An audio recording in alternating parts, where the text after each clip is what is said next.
Assalamualaikum warahmatullahi wabarakatuh.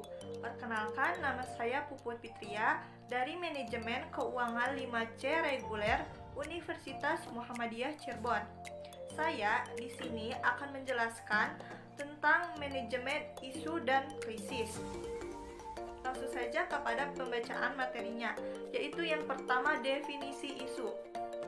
Isu terjadi ketika sebuah masalah menjadi terfokus pada satu pertanyaan khusus yang bisa mengarahkan pada pertikaian dan beberapa jenis resolusi. Pengertian isu adalah suatu pertanyaan tentang fakta, nilai, atau kebijakan yang dapat diperdebatkan. Jadi, dari pengertiannya, makna isu menjurus kepada adanya suatu masalah dalam suatu organisasi, lembaga, kelompok yang membutuhkan penanganan. Jadi, sebenarnya dari pengertiannya, isu mengacu kepada adanya suatu bibit permasalahan yang kemudian menyebabkan timbulnya perdebatan. Menurut Register dan Larkin bahwa sebuah isu mempresentasikan suatu kesenjangan antara praktek korporat dengan harapan-harapan para stakeholdernya. Dengan kata lain, sebuah isu yang timbul ke permukaan adalah suatu kondisi atau peristiwa, baik di dalam maupun di luar organisasi, yang jika dibiarkan akan menjadi efek yang signifikan pada fungsi atau kinerja organisasi tersebut, atau pada target-target organisasi tersebut di masa yang mendatang. Isu bisa meliputi masalah, perubahan, peristiwa, situasi, kebijakan, atau nilai yang tengah berlangsung dalam kehidupan masyarakat. Munculnya sebuah isu dapat disebabkan oleh: yang pertama, ketidakpuasan sekelompok masyarakat; yang kedua, terjadinya peristiwa dramatis; yang ketiga, perubahan sosial; yang keempat, kurang optimalnya kekuatan pemimpin. Dari apa yang dijelaskan, terlihat bahwa pengertian isu menjurus pada adanya masalah dalam suatu perusahaan atau organisasi yang membutuhkan penanganan. Disebutkan beberapa kesamaan makna bahwa setiap perusahaan tidak pernah mengharapkan akan munculnya isu. Selanjutnya yaitu jenis-jenis isu. Secara umum, menurut Gaud and Ollenbarger 1995, isu dapat diklasifikasikan ke dalam dua jenis. Ini berdasarkan sumber isu. Yang pertama, isu-isu internal, yaitu isu-isu yang bersumber dari internal organisasi, biasanya hanya diketahui oleh pihak manajemen dan anggota organisasi. Yang kedua, isu-isu eksternal, yaitu mencakup peristiwa-peristiwa atau fakta-fakta yang berkembang di luar organisasi, yang berpengaruh langsung maupun tidak langsung pada aktivitas organisasi.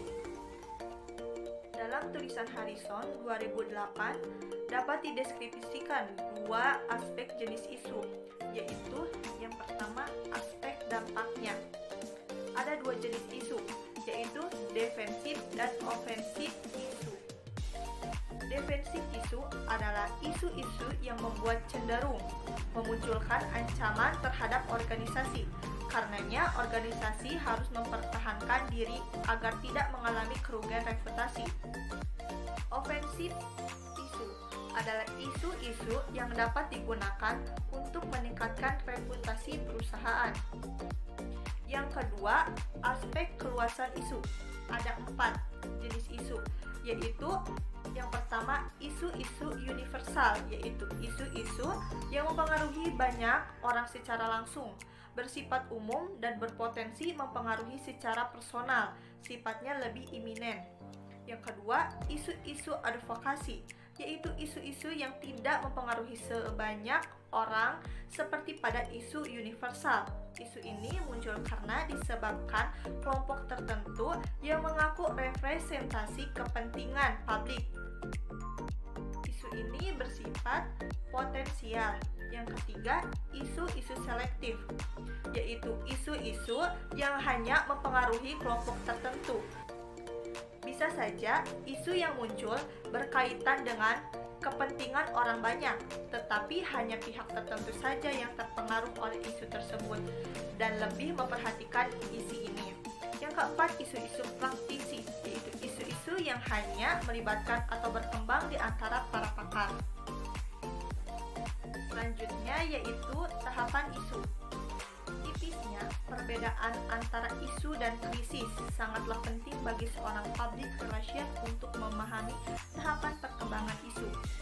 Krebel and Fibert dan Cowan and Olenberger mengatakan bahwa isu sering berubah menjadi krisis melalui beberapa tahap, yaitu yang pertama tahap origin atau potential stage.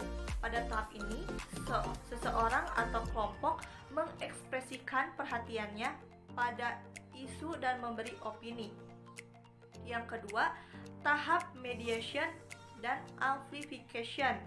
Pada tahap ini, isu berkembang karena isu-isu tersebut telah mempunyai dukungan publik, yaitu ada kelompok-kelompok yang lain saling mendukung dan memberikan perhatian pada isu-isu tersebut. Yang ketiga, yaitu tahap organization.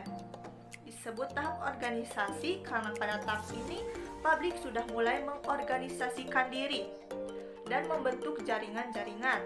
Yang keempat, yaitu tahap resolution. Pada tahap ini, pada dasarnya organisasi dapat mengatasi isu dengan baik, sehingga isu diasumsikan telah berakhir, sampai seseorang memunculkan kembali dengan pemikiran dan persoalan baru atau muncul isi baru yang ternyata mempunyai keterkaitan dengan isu sebelumnya atau pada waktu peringatan saat isu muncul pertama kali. Nah, selanjutnya yaitu definisi krisis. Kata krisis berasal dari bahasa Yunani. Krisis yang berarti keputusan. Ketika krisis terjadi, perusahaan harus memutuskan apa yang harus dilakukan. Dalam bahasa Cina, krisis diucapkan dengan wei ji dan mempunyai dua arti, yaitu bahaya dan peluang. Two sides in the same coin. Krisis public relation adalah peristiwa, rumor, atau informasi yang membawa pengaruh buruk terhadap reputasi, citra, dan kredibilitas perusahaan. Krisis juga dianggap sebagai turning point history life, yaitu suatu titik balik dalam kehidupan yang dapatnya memberikan pengaruh signifikan ke arah negatif maupun positif, tergantung reaksi yang diperlihatkan oleh individu, kelompok, masyarakat, atau suatu bangsa. Umumnya krisis dilihat sebagai suatu atau kejadian yang lebih banyak mempunyai implikasi negatif pada organisasi daripada sebaliknya. Krisis pada dasarnya adalah sebuah situasi yang tidak terduga. Artinya, organisasi umumnya tidak dapat menduga bahwa akan muncul situasi yang dapat mengancam kelangsungan hidup atau keberadaan organisasi. Krisis juga sebagai suatu peristiwa yang menyebabkan suatu perusahaan atau organisasi menjadi sorotan kelompok-kelompok lain seperti konsumen, pemegang saham, karyawan, keluarga karyawan, atau kelompok-kelompok yang mempunyai interest pada aktivitas perusahaan tersebut. Karakteristik krisis. Yang pertama, peristiwa yang spesifik. Yang kedua, krisis bersifat tidak diharapkan dan dapat terjadi setiap saat. Yang ketiga, krisis menciptakan ketidakpastian informasi. Yang keempat, menimbulkan kepanikan. Yang kelima, menimbulkan dampak bagi operasional organisasi. Yang keenam, berpotensi menimbulkan konflik.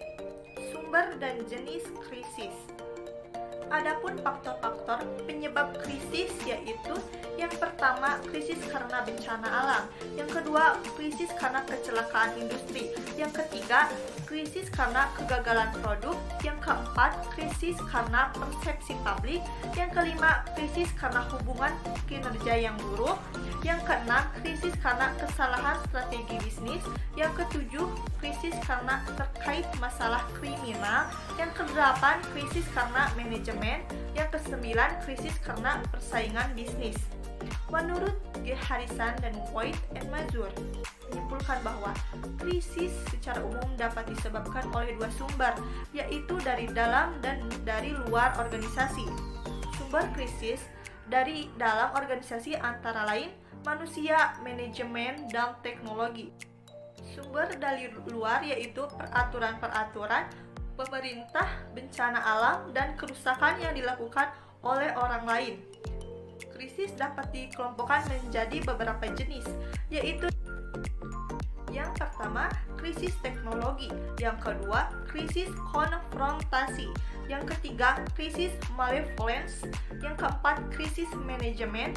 Yang kelima, krisis bencana alam. Yang keenam, krisis produk. Mungkin hanya itu yang dapat saya sampaikan. Kurang lebihnya mohon maaf. Wassalamualaikum warahmatullahi wabarakatuh.